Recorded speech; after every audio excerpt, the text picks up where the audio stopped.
Hello, good evening. Today, the 31st of March 2024, to present Camnet News. My name is Jeffrey Yambo. The top stories in the news tonight: EDGAR LUNGU proposes engagement of previous administration to address climate challenges. UPND accused of sabotaging the registration of UCA alliance. ERB maintains fuel pump prices. In foreign news, top diplomats warn of disaster and repercussions if Israel expands offensive. And in sports news, FIFA says Zambian women football on right trajectory. These are more stories coming up shortly after this break. Enjoy the benefits of an instant loan with us ranging from 1,000 kwacha to 750,000 kwacha paid express once collateral is viewed, valued and verified. Call us on 0763 595 359 or 0779 432 993. Classified Financial Express, here as your financial friend.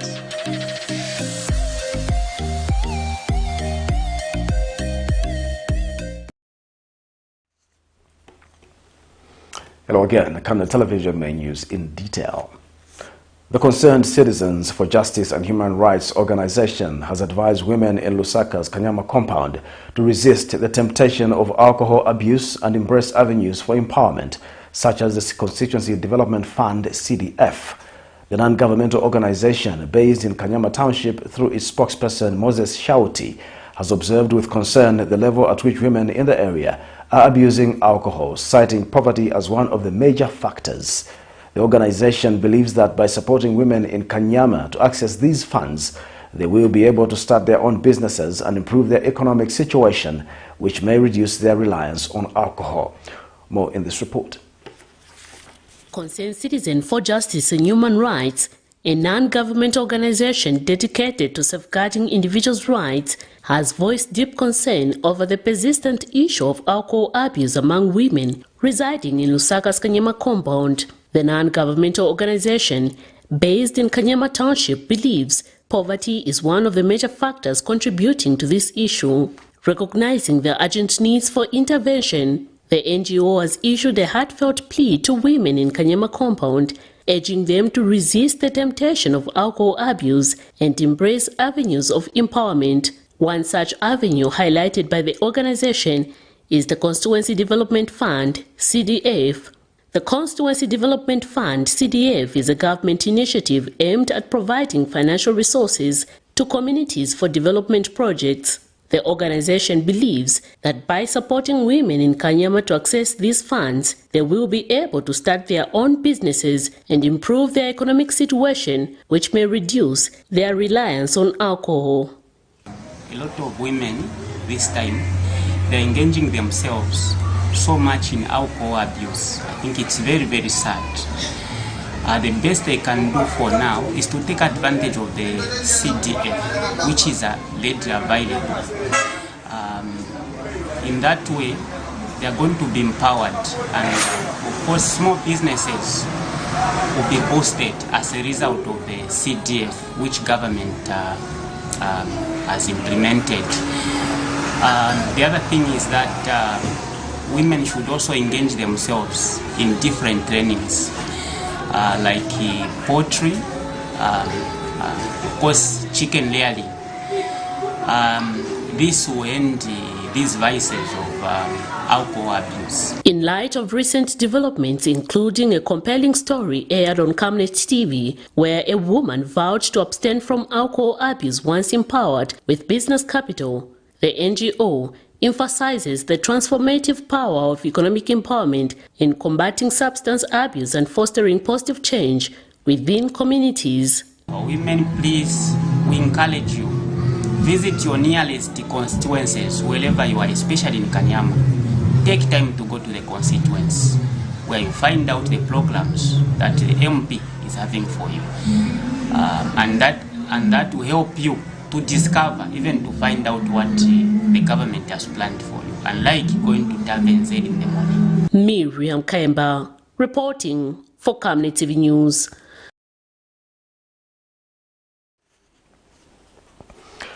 Teji area member of parliament Twambo Mutinta has disclosed that 7 Food Reserve Agency FRA depots have been established in his constituency. The lawmaker says these depots are now selling maize for community sales, aiming to alleviate hunger and decrease the distance residents previously had to travel to access maize from the 2 main depots.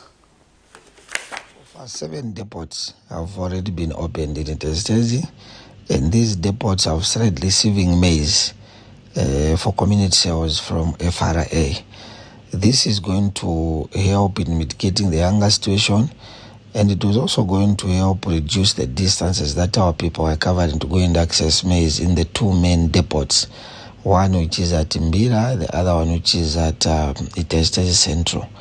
Our desire has always been that let the people buy this maize closer to their doorsteps, and the government has responded.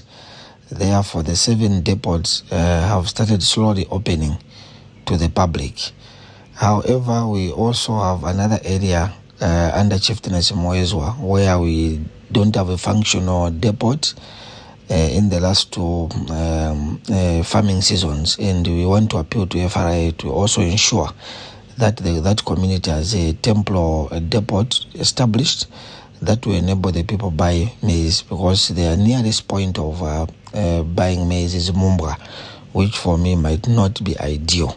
So generally we feel government is slowly responding and coming up with innovative measures to ensure that it addresses the looming hunger. Former Republican President Edgar Lungu has advised the United Party for National Development UPND administration to seek dialogue with the previous administration to tackle national challenges, particularly regarding climate change. Speaking when he graced the book launch of Faith in a Changing Climate at Liberty Life Assembly in Lusaka, the former head of state called on the ruling party to seek guidance without feeling embarrassed. He underscored the importance of seeking advice in handling national issues and offered his assistance in addressing national issues. Meanwhile, the former head of state has commended Mambilima, area member of parliament Jean Chisanga, for her perceptive insights into the country's administration, referring to her as a prophetess. More in this report. Former Republican President Edgar Lungu has offered advice to current leaders, urging them to seek guidance without feeling ashamed. The former head of state made these remarks during his attendance at Liberty Life Assembly in Lusaka's Minwood Ndeke area, where he was invited to grace the launch of a book during a church Easter service. During his address to the congregation, the former head of state spoke about the challenges he faced during his tenure and how he was mocked for his stance on climate change. He emphasized the importance of seeking advice in handling national issues, offering his availability to provide guidance. When I was president, I said the climate change, I spoke about it at length one time.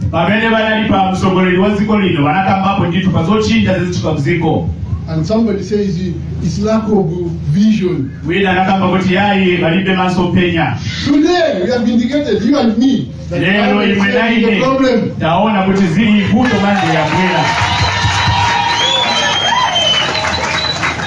You know, I avoid being arrogant, but sometimes it just comes inevitably.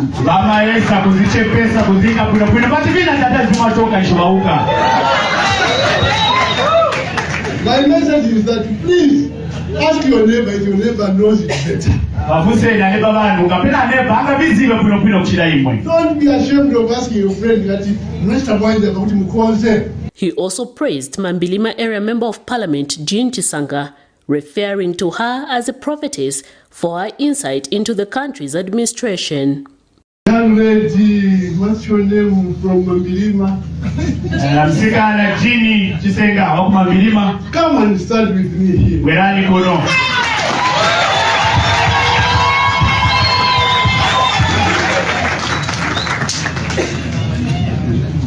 This young lady is a prophetess. She saw what others did not see. She had a vision. And she was able to say, no, let me speak what my vision tells me to.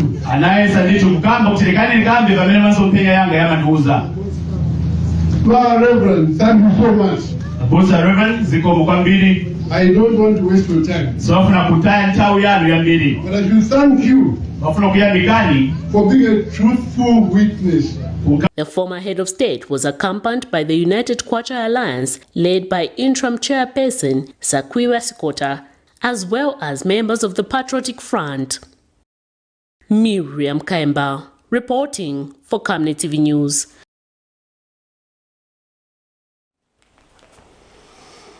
The United Kwacha Alliance, UKA, has accused the ruling UPND of formulating tactics to delay the registration of the alliance, citing threats the alliance poses. In an interview with Camnet News, UKA's Saboy Imboela says the reluctance by authorities to facilitate registration of the alliance appears rooted in their anticipated displacement from government. She has further noted that the alliance will, however, continue to advance its objectives irrespective of the formal registration status. Here's a report.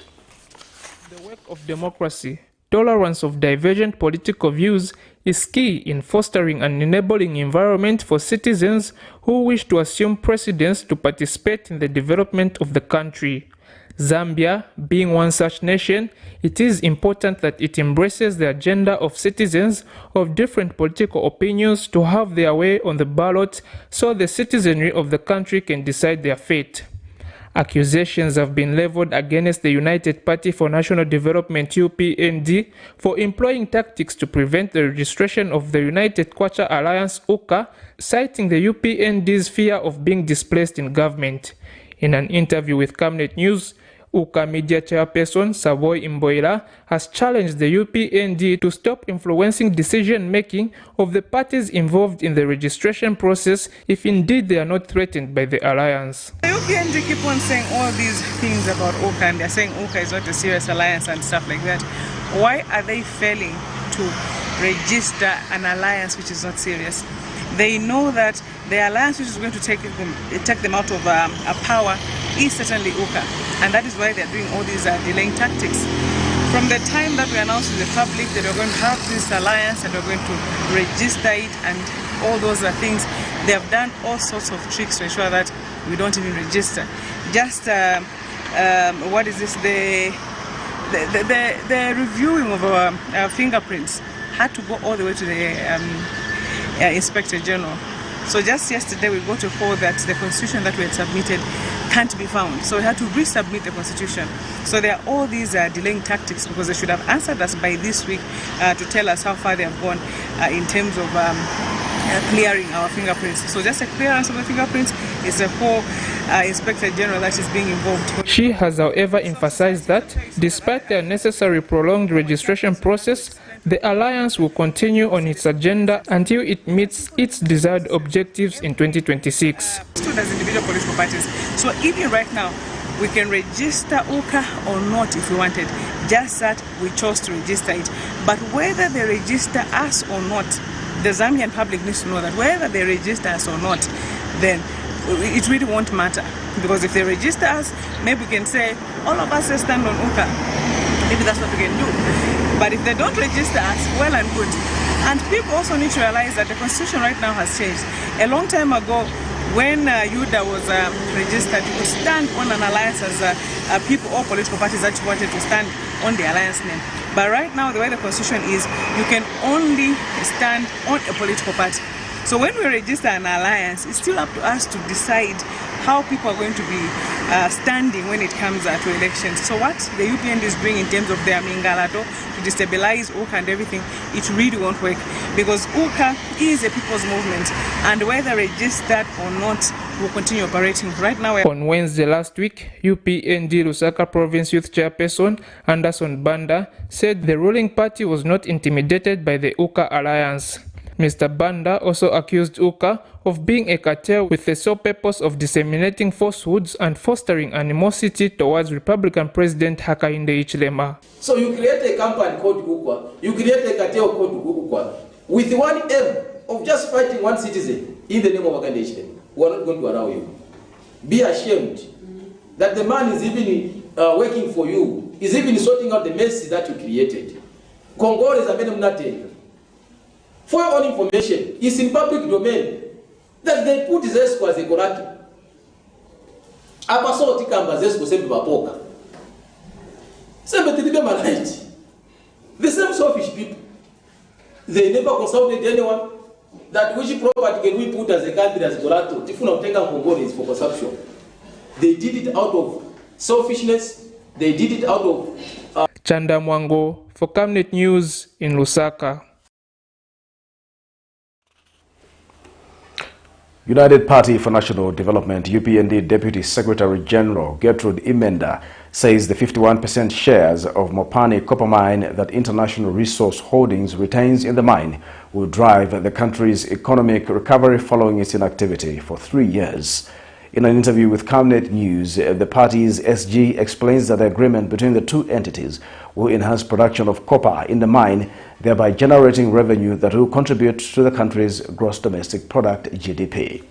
She reiterates that the deal will positively impact the lives of many Zambians through job creation, outstanding payments of suppliers, among other notable developments in the sector. On 21st March 2024, government officially handed over Mopani copper mine to its new investor, International Resource Holdings (IRH) of the United Arab Emirates, with a majority share of 51% of the mine, while government through ZCCM-IH retained 49%.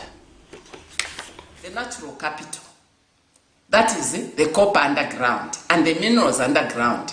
But of what use is it to just sit and say, I have got copper, I've got these minerals, Zambia we have, but it stays in the ground. Of what use is it? We need to exploit it, we need to extract it and sell it and earn foreign exchange. But we didn't have resources to extract it, to invest in that mine, to start extracting. So that's why I said, okay, let's just sell part of our shareholding. Let the money come in, then the mine can start operating. That's what it means. So I don't know, people, they don't understand, and some do understand, but deliberately they want to mislead the Zambian people. Mopani now is going to start production. Jobs will be created. Suppliers, that is direct jobs. Indirectly, through suppliers, they'll benefit. The money will come to Zambians. There will be multiplier effects. Those who are working in the mines, they will have disposable income. They'll also be able to spend it into the Zambian market and economy and so on. So, and mind you, the mines, Zambia has always depended so much on mines for foreign exchange earnings, for contribution to the treasury, to the national treasury, and so on, and even for job creation. Now, a mining expert, Dr. Michael Musailike, has emphasized the need for Zambia to manage the mineral deposits sustainably in order for the future generations to benefit from the country's mineral wealth. Speaking at a stakeholders engagement held in Solwezi district, Dr. Musailike observed that the country has little to boast about despite mining copper. Dr. Musailike explains that despite the country's copper, the country has never produced copper cables. We have to learn from the mistakes that we made previously. If you go to the copper belt, if you went to the copper belt, maybe now life is beginning to come back. But we know what happened in the early 90s. We know what happened in the late 80s, early 90s, up to 2000. Everything went down. And then we're asking ourselves to say, we have been producing copper and cobalt for years and years. What did we remain with? Nothing. So the world has realized to say, we have to change the way we manage these resources. This time around, the boom is coming. But are we prepared? Are we prepared to do things differently? Because if we don't do differently, this story, we have read this book before. If we are going to do the same things that we did in the manner in which we plan to manage our resources, we will end up in the exactly same place where we were in the early 90s, early 2000s. So that's where now the issue of why we are here arises. To say, why are we here? So this climate change is going to result in new technologies being made that require clean energy. Now, these new technologies are going to bring about demand, new demand in mineral resources. Now, this is an opportunity. This boom presents very real economic opportunities for countries like ours. The Energy Regulations Board, ERB, has maintained the pump prices for petroleum products for the month of April 2024. In a statement availed to Camnet News, ERB Board Chairperson Reynolds Zubowa says petrol will continue selling at 31 kwacha 12 ngwe per litre, diesel at 28 kwacha 78 ngwe per litre, and kerosene at 20 kwacha 44 ngwe per litre. He explains that the maintenance of the pump prices is due to the changes in the two key fundamentals that determine domestic prices of fuel. He disclosed that the key fundamentals include the international oil prices and the exchange rate of the kwacha against the United States dollar, which resulted in changes in the domestic fuel prices that were below a threshold of 2.5%. We take our first commercial break. Join us for more news coming up shortly after this break. Are you looking for a reliable and efficient courier company with international standards? Then let UBZ Courier, your trusted partner in swift and secure deliveries, be your ultimate choice. Whether it's a small package or a hefty consignment, UBZ Courier handles it all, locally and internationally. Our modern call center ensures personalized attention for every client. For seamless deliveries within Zambia and beyond, trust UBZ Courier. Call us now on +260 763 062 680 or visit us at plot number 15 Mwapona Road, Woodland, Lusaka, Zambia. UBZ Courier, a world-class brand that can be trusted. Potatoes, the unsung heroes of flavor. From crispy chips to creamy mash, potatoes are the versatile superstars of your kitchen. Grown with love by our dedicated workforce drawn from around the community of Palavana. Savenda Farm's commitment is to see to it that we have potatoes that are grown right, healthy, big and tasty. For that quick fix or big celebration or that meal that brings family together, top chefs rely on the Savenda potato to create culinary masterpieces.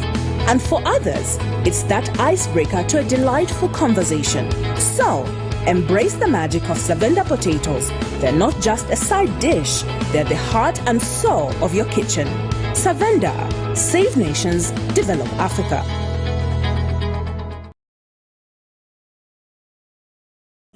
Sitizalema kukuya mekani, chifukwatizi watandizo latu. Are you perplexed about how to overcome the financial, psychological, and mental health challenges around you? Well, worry no more, because help is here. The Healing Word Ministries International, in conjunction with Camnet TV, cordially invites the general public to a one-day seminar on mental health challenges and mental wellness solutions for individuals, families, the church, and society. Speakers include Dr. William Perry, President, Mental Health Association of Zambia; Dr. George Tafuna, psychotherapist, Chainame National Mental Health Hospital; Mr. Friday Salamo, Senior Mental Health Officer, the Ministry of Health; Professor Michael Munkumba, Executive Mentor and Life Coach, Mihachi Group; Bishop Peter Tanda Molenga, Presiding Bishop, Christian Word Center International; Pastor Lizzie Dakambuzi, President, Aglo International; and Dr. Evans Perry from the Spirit of Faith Ministries. The venue is at the Healing Word Ministries International Church in Ibex Hill, Lusaka, on the 6th of April 2024 from 0830 hours to 17 hours at only 250 kwacha all round, food inclusive. You can get your tickets from Camnet office in Ibex Hill between 08 hours and 17 hours, or you can buy via mobile money on 0962 965883 or 0979 753010. For more details, you can call 0962 965883 or 0979 753010. Don't miss. See you there.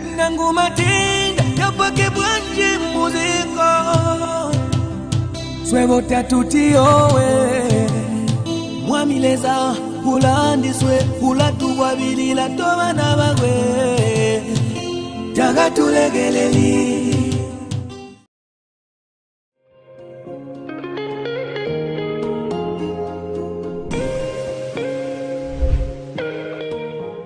Introducing Darren B, a touch of class.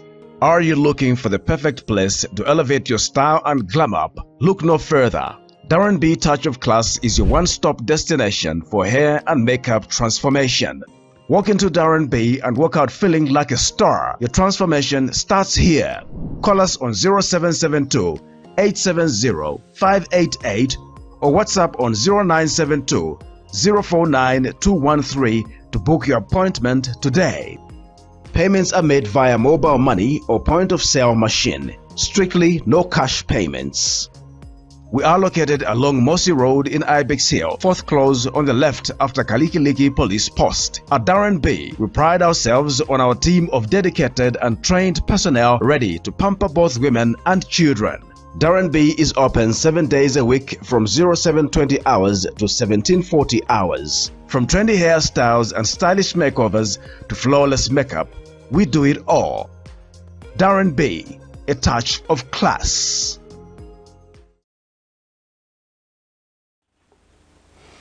Welcome back. We continue with Camnet Television News.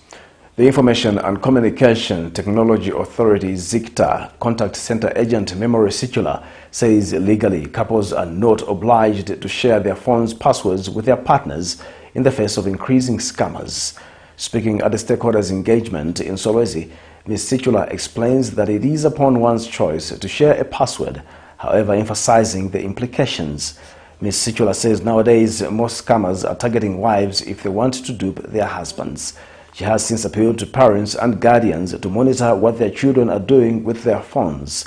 Ms. Circular urged citizens to be alert with whom they share their personal information with. It's personal to you. If you choose to share your thing with your wife, it is up to you. But what I am telling you, legally, you're not obliged to. Yeah. Do you get my point? This is because, here's the thing, scammers will not even come for you. They will come for your wife to get to you. So sometimes it's important that we have these passwords on our phones, because if they hack your wife, they'll hack you. Because they'll have access to that information. So it's very important. On passwords, it's also important, even on these phones. Monitor what your children are doing, especially this cocoa melon. The world is different. Cocoa melon is no longer just cocoa melon. Cocoa melon, you find that maybe there's Luke and Luke in that cocoa melon, or Jennifer and Jane in that cocoa melon. So we have to be very careful what we're exposing our children to. Those of us that are in business, yes, you're trying to get businesses, but be careful who you share your information with. You're trying to get customers, be very careful. Do not pay for things that you've not seen. You want to join these Ponzi schemes, because sometimes what happens is that for scammers, most of us, if we were to ask how many friends you have in the physical world, you probably tell me you have 5 friends. But if you were to check your Facebook account, you have 5,000 friends. And those are 5,000 strangers that you expose your information to. So we have Sesco Limited says it will, effective 1st April 2024, implement a revised load-shedding schedule for residential areas in Lusaka following persistent outcry from the public of the prolonged 8 hours power outage. In a statement made available to Camnet News, Zesco spokesperson Matongo Maumbi says residential areas in Lusaka will begin to experience 2 staggered power outages of 4 hours in a day in an effort to minimize disruptions and maintain grid stability. He adds that Zesco will, however, maintain the uninterrupted 8-hour schedule on industrial areas, allowing a 16-hour full power supply for better production planning. Mr. Matongo has, however, encouraged the public to practice energy efficiency during load-shedding periods. Remnant Farmers Chief Executive Officer Ruth Sivanda says training has commenced for drought-affected farmers on the utilization of irrigation technology to counteract the adverse effects of climate change on agriculture. Speaking during a demo of irrigation farming in Chongwe, Ms. Sivanda stressed the importance of adopting innovative farming methods to combat the widespread drought and its detrimental impact on agricultural output across the country. Meanwhile, Tomaida Munsaka, a small-scale farmer, has called on the government to provide loans to farmers who have suffered crop losses due to prolonged dry spells. Here's a report. As the impact of climate change on agriculture becomes increasingly evident, adapting to new methods of farming is a remedy to the unprecedented weather patterns. Last year's farming season saw many farmers losing their crops due to the fluctuating rainfall patterns. In response, Republican President Hakainde Hichilema declared the El Nino-induced drought as a national disaster and state of emergency. In view of these challenges, Remnant Farmer CEO Ruth Sivanda has taken the initiative to train farmers in irrigation technology. This training aims to prepare them for unforeseen circumstances such as the drought and ensure their resilience in the face of climate change. She has urged farmers to take advantage of the drought by investing in irrigation material as business thrives on the scarcity of crops on the market. But a lot of farmers, they don't know what to do, when to do, and how to do it. So now, hence the idea of me having everyday online trainings, and then after they have done online trainings, we come up with a physical demo like the one that we have today, so that we tend to know to say what we are teaching them online, are they really implementing it, or are they getting the concept? Even if they are learning online, we are found to say having a demo is something that is helping a lot of farmers. So we are training them. One of them is chili, sorghum, and also we are teaching them to go irrigating. We're starting from bucket irrigation to start with what they can manage without stressing to say. So if they can dig a well at the farm, they can start using bucket irrigation and looking at a number of plants that are drought-resistant crops. So when you look at a drought, I had planted 800 kg that has dried, but I'm not looking at it at a negative point of view, because definitely when it comes to agriculture itself, money is made by the scarcity of the crop on the market. So it means to say this year there is money for a farmer, because most of the farmers that have been hit badly in terms of drought, these who are getting into agriculture now and deciding to get into irrigation, they'll make a lot of money out there. Tomaida Musanka, a small-scale farmer, has appealed to the government to provide loans to the affected farmers who lost their crops owing to the drought, to help them procure irrigation equipment to sustain them during times of drought. So I would encourage maybe government to somehow maybe help small-scale farmers with irrigation equipment. I'm aware that there are no taxes, or there are minimal taxes on farming implements. So I would maybe want a situation where maybe they give grants or loans to small-scale farmers so that they can put up irrigation system there, because small-scale farmers still feed their families from those small farms. They still take their children to school from those small farms. So if they have irrigation, we won't have the crisis we've just experienced. Chanda Mwango for Camnet News in Lusaka.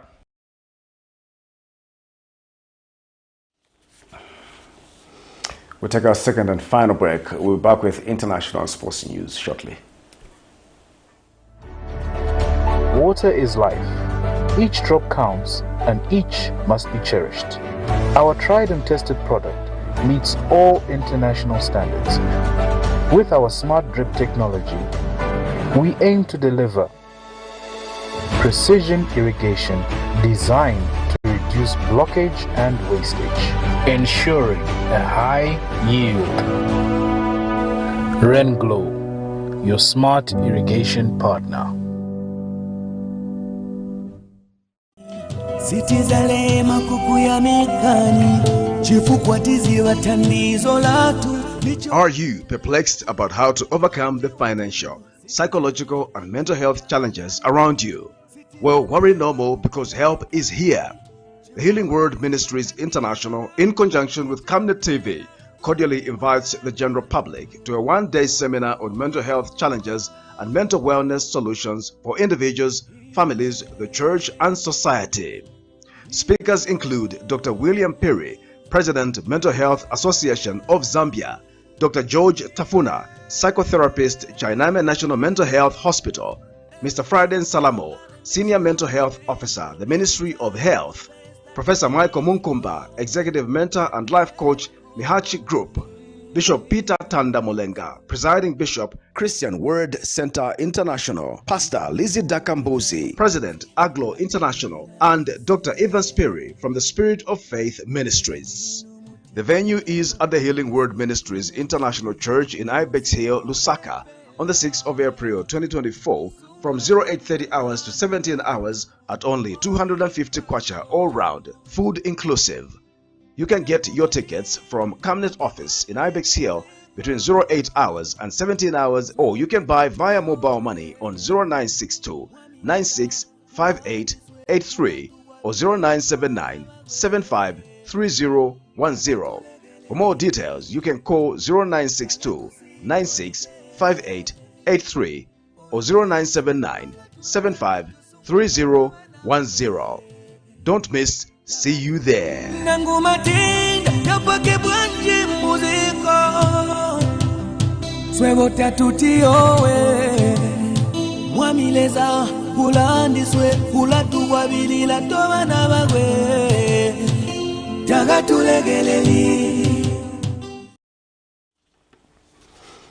Now, international news tonight. Egypt's Foreign Minister Sameh Shoukry received French Foreign Minister Stéphane Sejourne and Jordanian Foreign Minister Ayman Safadi in the Egyptian capital.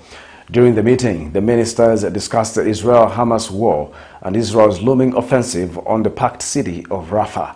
Israel has promised to launch an offensive on Rafah, saying the city on the border with Egypt is the last remaining Hamas stronghold in the Gaza Strip. Israel's neighbors and key mediators have warned of disaster and repercussions if its military expands its offensive into the city, where more than half of Gaza's 2.3 million people are crammed. Here's a roundup of international news for more. Israel's neighbors and key mediators have warned of disaster and repercussions if its military expands its offensive into the city, where more than half of Gaza's 2.3 million people are crammed. This comes as Egypt's Foreign Minister Sameh Shoukry received French Foreign Minister Stéphane Sejourne and Jordanian Foreign Minister Ayman Safadi in the Egyptian capital. The danger of Israel launching a military operation on the Palestinian city of Rafah and the dire consequences that will result from it were also discussed. We join with the Jordanian and French sides in warning against the consequences of undertaking such an operation in light of the city's overcrowding with more than 1.5 million displaced people. Thousands of Palestinians have fled Gaza, with the violence claiming now more than 32,000 Palestinians, according to the local health authorities. What prevents the provision of food, medicine and nourishment to the Palestinian people in Gaza is a political decision of an extremist government that has decided to use starvation as a weapon. We want there to be sanctions on the Israeli government if it continues to defy the world and international law, and we want there to be real immediate steps that stop the aggressions and bring in food, water and medicine and everything the Palestinian people need so that their children can continue to live and survive in the area.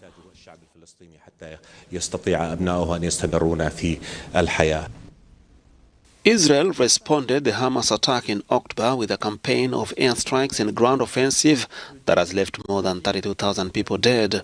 The health ministry in Hamas-run Gaza does not differentiate between civilians and combatants, but say roughly 2/3 of the dead are women and children and teens.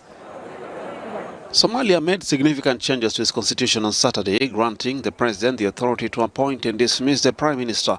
This decision, approved by a substantial majority of parliament, follows intense debates within the Federal Assembly in Mogadishu.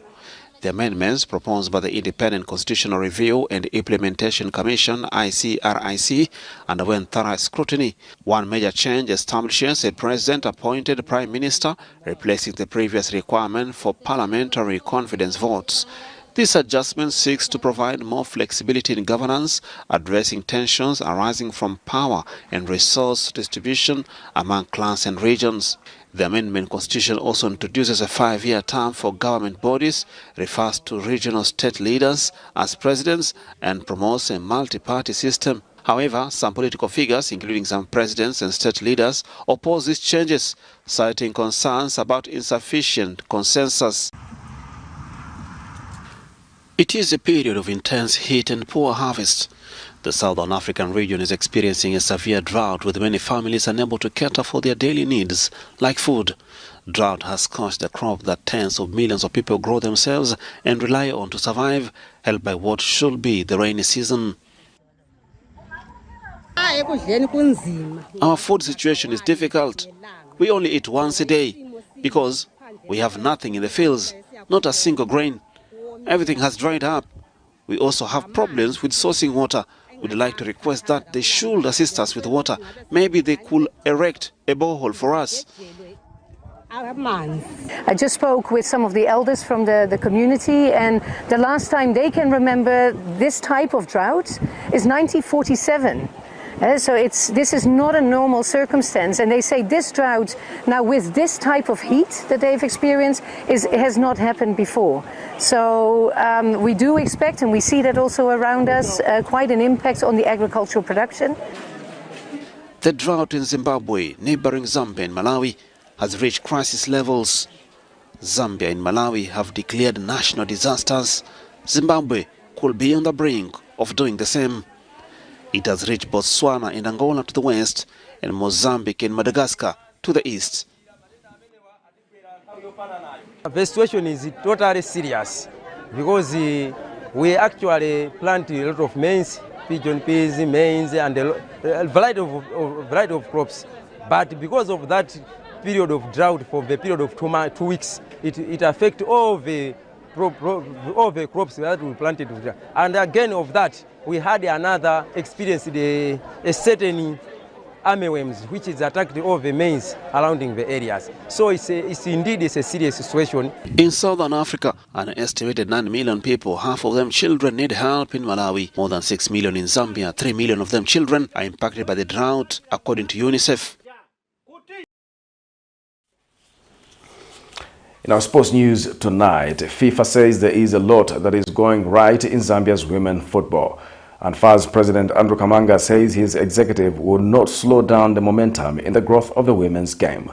Speaking during the closing of the FIFA Administrators' course at Mulungushi International Conference Center, FIFA women's football technical expert Tuba Sibanda says the world had already heard of Zambia through milestones like World Cup and Olympic qualification.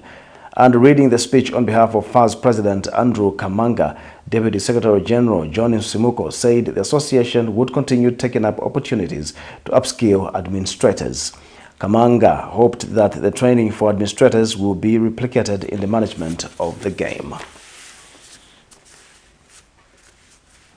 To end the news on Camnet TV tonight, the top stories once again. EDGAR LUNGU proposes engagement of previous administration to address climate challenges. UPND accused of sabotaging the registration of UCA alliance. ERB maintains fuel pump prices. In foreign news, top diplomats warn of disaster and repercussions if Israel expands offensive. And in sports news, FIFA says Zambian women football on right trajectory. Our Camnet verse of the day is coming from the book of Romans 15, chapter 15, verse 13. Now the God of hope fill you with all joy and peace in believing, that ye may abound in hope through the power of the Holy Ghost. My name is Jeffrey Zambo, and thank you for watching Camnet Television Main News. Good night.